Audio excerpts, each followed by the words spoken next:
Hello, everyone. This one will be really quick. Remember, all the AET trainings are pretty much optional for these topics. These are advanced topics if you're wanting to try specific things. We're kind of showing other resources and tools within the AET system. Remember, the only things that we really have to do is that we do our teacher profile, which gives us all of the state MDE Perkins data that we need on who you are, how long you've been teaching, what courses you offer, all of that. And then the students set up their profiles as well. And it's really like 10 questions, and it looks like a social media profile. So it's pretty easy for them to do. And we can show you in the videos previously, we show you how to import your rosters from your school system, or Lavin can help walk through that. So teacher profiles, student profiles, and then in November, you'll select any students that want to be FFA members. So you would, you can upload them as not upload, AgEd only, or electing into FFA. And we'll have a training on how to submit that FFA roster, but really it's pretty easy. You just click the buttons and you're done. So those are the only things. This topic today is on how to use AET as a record keeping system. Last week, Lavin walked us through how to do SAE records in the system. Today, I'm going to show us what classroom records and FFA records look like, because AET really is designed to be the total program experience. It's not just an FFA tool. It's not just an SAE tool. All right. So I'm sharing my screen here, and this should be the AET website. So if we're kind of following along, why don't we head over to the AET website and hit login. Now, some of us have troubles here because in the past, it used to be our chapter number was what we used to sign in. Now they've gone away from that because everyone has, the profiles are collecting some information like your salary, your extended contracts, what schools you've been at, and not everyone always wants that to be, you know, we know it's publicly available because we're public employees, but we maybe don't always want everyone to see that information. So they went away from like the MN0217, and now it's a username, and that username is your email. Lavin went through and spent some time and reset every single one of those passwords for us and got it all to be clean and easy. And so if you're running into troubles with that, just shoot her a note and she can look up your username. You can also hit forgot password, and you should just be able to enter your username in your email address at your school, and it'll send you a note here. So like if I try it right now, it's going to ask me what state I'm in. So I say, I'm in Minnesota and my chapter is 0000 because I'm at the state level. And I'm going to say that I forgot my email address here, and it's gonna, if I hit continue, it'll then send me a link to reset my password here at the state level. So all you have to do is just enter in your chapter number, and it can reset your password pretty easily. So let's go ahead and log in. And if we don't, hit reset password or send Lavin a text, or me or Julia, and we can help get you in. So if it's our first time, let's go back to those older tutorials and watch how to set up the school's profile and our teacher profiles, and then eventually you can import your students in. But once you've got your teacher profile set up, ideally you would be creating all of the courses that you teach here in your school. There isn't a tutorial for this one.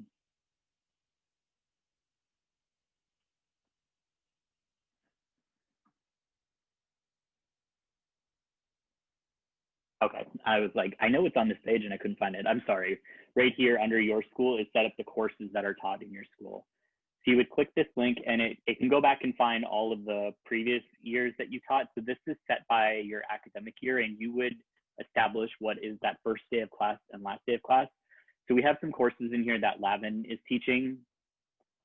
When I create my teacher profile, I would want to put in my courses too, because that's what students will enroll in, and that's how you do course records and how you do exporting some of your common competencies and things like that. So say this is a course that I teach, and I would put in my first day and my last day, just make up a date. And let's say that I'm teaching fish and wildlife class. So it's a natural resources course. It's natural resources pathways, and the course is called fish and wildlife. And let's say at my school, we have an A-day, B-day block schedule. So it's the third period on the B-day block. I could put it that way so that students can know it apart. Or I could say if it's a 7-period block, this is 6-period fish and wildlife, because maybe I have a 5th-period fish and wildlife as well, and we want students to make sure that they get into the right course. The neat thing here is once you have lesson plans set up from a previous year, you can actually set them up as a template, so you don't have to remake them every single year. We haven't done any of that here, so we would just say that we don't have that template. You can also copy a course. Like say I had fish and wildlife 6th period, but I also have it 5th period. I can copy that information, and now we have 2 of them in there for 5th and 6th period. So it kind of makes it really easy to set up those courses.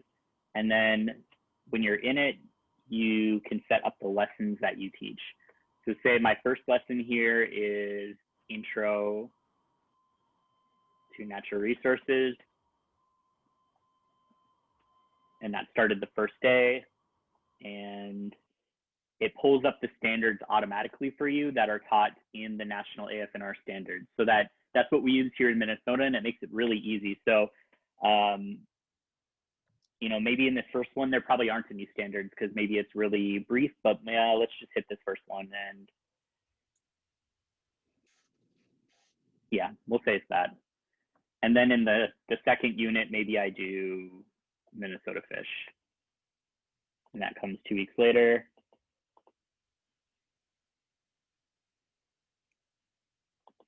I don't know, I don't want to spend a lot of time here, so I'm going to pick a random standard and we'll move on. So we can go ahead and populate all those and then copy them over, so it's less work.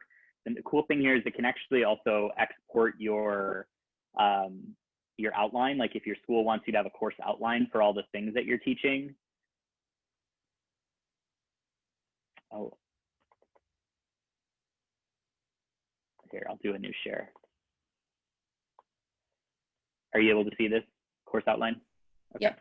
So then it's going to pull all the standards that are, all the standards that are in the course that you would be teaching. So that helps for your administration. You don't have to type all that stuff out.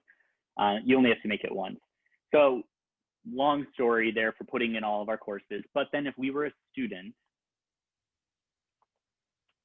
so I'm going to pretend that I am Emily here. This is what the student's going to see. So when she makes her profile, you're going to copy in your roster from your school system, and Lavin can kind of guide us through it. And usually it works best if you use an email address or a school ID number or a student user ID or something like that that's unique, so you don't get duplicates. But once they're in the system, they set up their profile. It looks like social media. They just answer these real quick questions. It takes them a couple minutes, and they're pretty comfortable with this here. Then they also record their courses.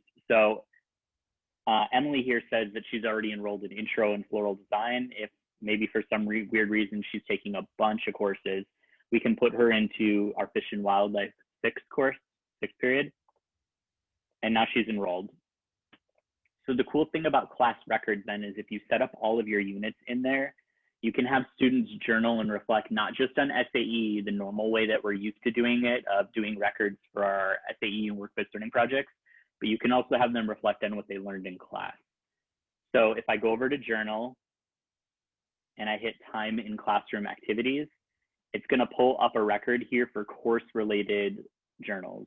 So they would select their course, Fish and Wildlife, and then they select the unit that we're in, so Minnesota Fish, and then it's going to pull up all the standards that were taught in that course or in that unit based on what we selected. So I just picked something random, so it's probably not a good guess, but that's the only one that they have an option. And then let's say in this first unit, we learned what are the second unit, we learned what are the 50 major varieties of fish in the state. And we had them do some ID. We talked about differences between predator fish and prey fish, lake versus rivers. And then we kind of memorized like, what are the top different ones? Then they would say like, I enjoyed blank, blank, blank. I had a really hard time with this. My typing is really bad here. They can kind of write this whole reflection about what they learned. They would write about how many hours we spent on this unit. Like maybe we spent 3 days in class, so that's 3 hours of class time. And then they rank how well they understood it. Like I can do this activity really easy. Maybe I'm already a hunter. This is simple, or I don't understand this at all. And then they hit save. The nice thing I found for this is me and my teaching partner at Red Wing both taught case animal science. So we could select the same lesson plans and same units and all that. I just copied it and changed it from my name to her name or her name to mine, whatever. But then we could do common assessment, like the PLCs that we're required to do through the school. We could reflect and figure out, well, what did Jeannie do that students were ranking it really high compared to what I did? Like we had the same lesson plan, but something about it was different. And that allowed us to kind of sit down and reflect and talk. So it allows you to do some classroom type activities for reflection that your school might find really helpful. So this is one option. Like every Friday, we went down to the computer lab and we did records. So they did SAE records, FFA records, and classroom records. And you could do this for only one assignment, or you could do this for every assignment. Like maybe you watch a series of videos in the class and we watch 10 movies, and at the end of every movie, you want them to do a reflection on it. You could do this reflection rate in here and have them rank how well they understand it. Or they could do a reflection on their wedding project in floral design and put it right into the system. And so it makes it a really simple way of keeping track of all of that without having to have other places to put it. Just an option that by no means is this mandatory, but it is helpful for some of that program assessment type stuff.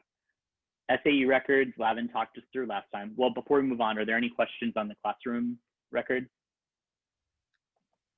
Not on the classroom, but if you guys have a moment, would you ever show at the end of the call how to change our students to FFA members once they're in? So I've added all my students, but being able to do that? Yeah, well, we're going to cover that formally in like 2 weeks, but at the end of the call, we can walk you through it for sure. Okay, thanks, guys. Yeah, it's not very hard at all. So SAE was last time. I would go watch that video once it's loaded. We're not going to cover it here. These are all the times in leadership activities. Quite honestly, my students didn't ever use it this way. This was more confusing for them to hit. Like I did a CDE, because then they have to find the CDE and put the right date in there and do all of this other stuff. What instead that my students typically did is we used the calendar function, and they went and found the event that they participated in. So say Emily here is a region officer and she participated in Power in July. I would just have her go to the Power event, and here she can read the description, she can read the goals, the deadlines, everything from our program of activities that we did earlier during our summer officer retreat. This made it really easy for students to sign up for events. They would come up to me and say, like, Sheehan, what is Adopt a Highway, or what is the pancake thing? I would say, go look at AET. I didn't have to tell them because I made my officers come up with this really interesting description, and they could see photos that members had submitted, and so it made it really easy to get them to pick stuff. But if they go to that event here on the calendar, so Power, they can say that they participated in it, and then it's going to pull up a journal entry right for this event. So it gives them the right date. The only thing it doesn't do a perfect job is the category. Like here it's set as a competition still. This isn't a competition, a CDE. So they would just go back up here and choose other FFA activity and then say, this wasn't a meeting, it wasn't a convention, no, it was a conference, because it's not a camp, right? Like it was more of a conference. And it was a statewide conference. And then they do their reflection on it, just like they would do for their records. So if they were working on a state degree application, this then will take all of those state, regional, invitational, local events, and it can export it straight into the state degree applications and all the things that you need. Also, on your side of things, if you make these events worth points in the system, this can calculate lettering for them and tell you how many students have lettered and not lettered, or if you have some kind of a point award system. And if you grade FFA and SAE in your courses, you can assign how many hours these events are worth. And so if students need to do 5 hours of leadership development, Power is definitely more than 5 hours, and you can reflect on that. The other neat thing you can do here is like, Power is maybe a bad example, but if it was Adopt a Highway and the student wrote that they had 37 hours, you're going to know that that's probably not correct because you maybe entered it in as 2 hours in the system. So it shows you what did they write and think it was, and then what was it actually worth. And so Power is, how many hours do you think, Lavin? What, 3 days? I'm guessing it's 20 hours. Yeah. Okay. And then they, you know, Emily here could reflect on what she learned. Like she attended workshops, she learned to write a session, she had fun, and they did goals. Hopefully it's much better than the few crappy words I'm writing right here. And they hit save. And they can also attach skills and different things to it too. Like if they're looking at some kind of an award application, you might want to attach what are those specific ag industry skills that they learned at the event, so that it aligns really nice with an application. So you can certainly do journals through the main page, like if they were an officer and did some kind of an officer event. But I find the easiest way to pick those events is straight from the calendar. So Lavin has already put in all of the statewide events for you, and as the regions are done too, Minnesota FFA is not part of a region, so the region events aren't showing up here, I don't think. But like she said earlier in the call, like Region 6, she's going to put in, so all the Regional 6 conferences and regional CDEs and LDEs would get put in. And then all you'd really have to do is add your local chapter events like FFA meetings or service events or FFA week activities. So hopefully like half of your calendar is already done for you every single year in the system. Remember, this is all optional. You don't have to use this as your POA system and your goals, but if you do, it makes it really nice then, because it can manage your POA for all the goals that you need to be submitting anyway to the state somehow. So why not do it here where half of it's done for you? And then it can also handle students registering for events. So I'm gonna back out and log in again.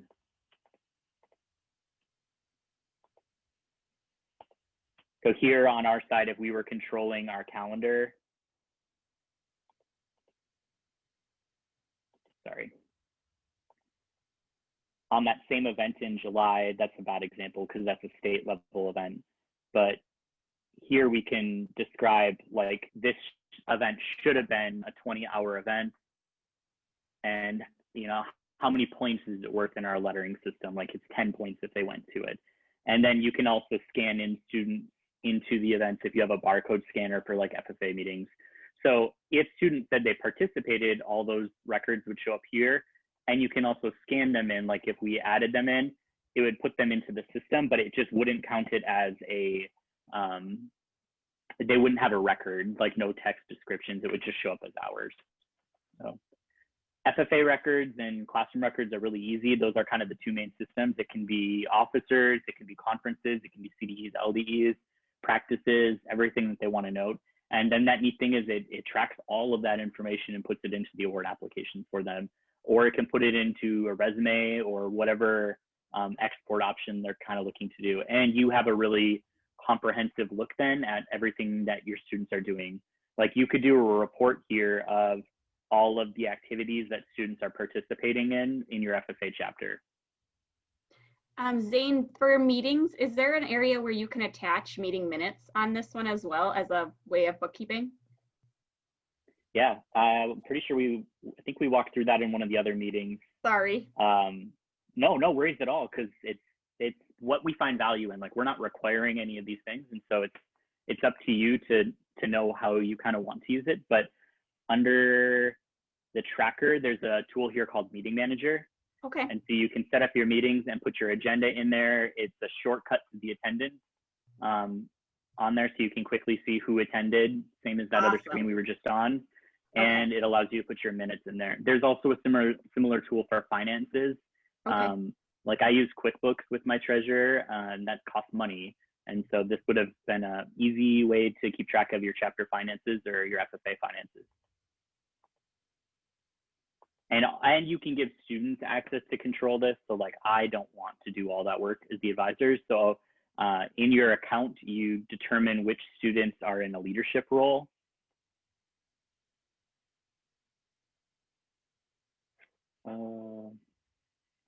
Sorry, I probably passed it already. There's a place where you designate which students are officers, and you can give them control then of the calendar.